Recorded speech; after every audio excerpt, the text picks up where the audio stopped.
Hey everybody. Better mood today.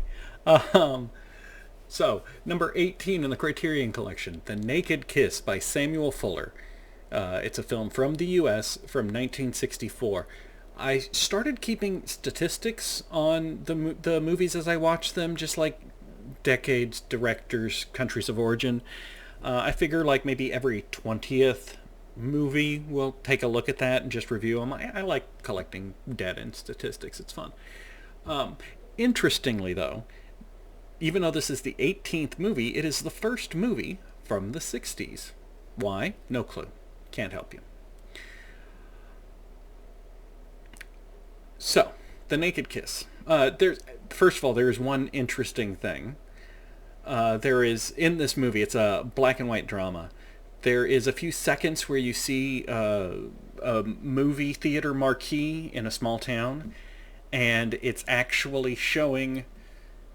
It has the name of the movie that they're showing, and it's Shock Corridor, which is the next movie we'll be watching.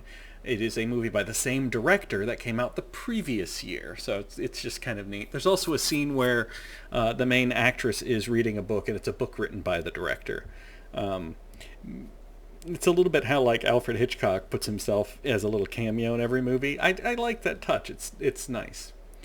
The movie itself is very good. It's very enjoyable. It is 90 minutes long. The first hour is it is a prostitute who has gone into a small town, and she's working these small towns after an issue with her pimp in a big city, and she decides to turn her life around. She decides she doesn't want to do this anymore. One of the problems being in this small town that the one and only customer she took in this small town is the chief of police. And he doesn't trust her to change her tune. He suspects her of running a scam and being a prostitute, and he doesn't allow prostitutes in his town. What he does is he tells prostitutes to go over the river to the next town over, where he knows a woman who's running a cat house, and they can get a job there, and he'll visit them there. He loves prostitutes, just not in his town. So it's actually a fairly charming little story, really, about this woman just trying to live a normal life and finding a man and falling in love and, you know, trying to help people. She gets a job at a hospital working with 6 kids because that's something you could just do with no background, I guess, in the 60s. It is a very charming film. Then, you might hear the dogs squeaking a toy. Sorry about that.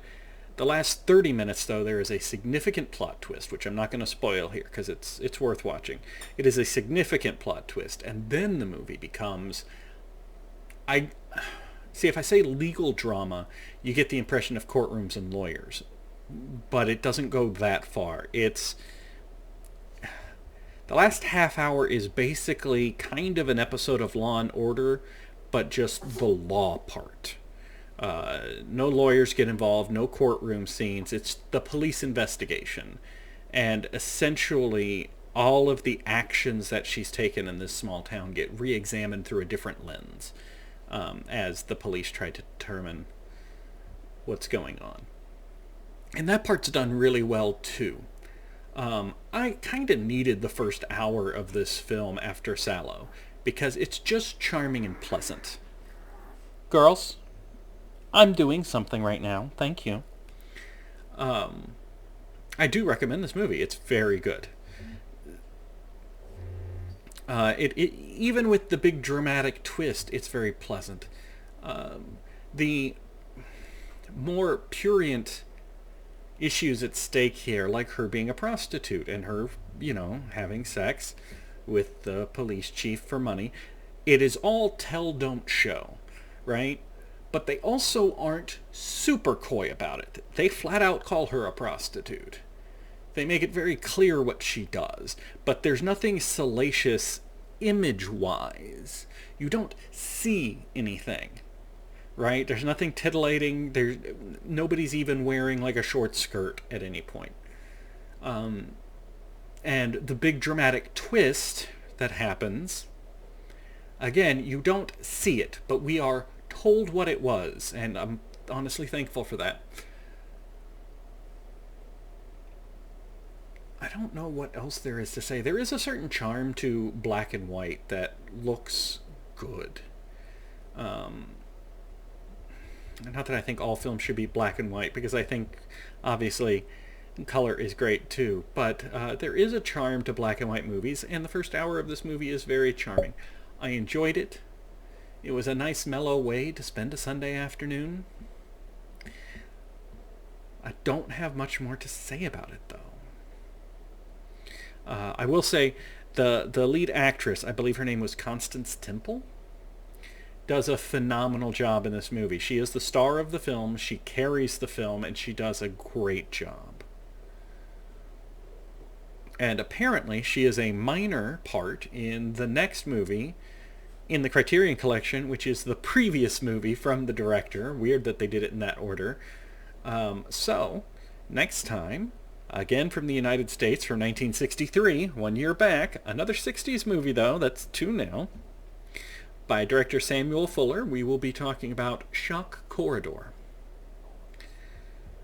So if you're following along at home, you can probably just skip Sallow and go right into The Naked Kiss. It's just a pleasant time overall, and it's well made, and it's well done, and it's well acted. Not sure how realistic some of the scenario is, but I'm not going to worry about it because it's a good time. Yeah. Alright, that's all I got. Thank you guys for sticking with me through this project. I see every one of your comments. I appreciate them. I'll see you next time.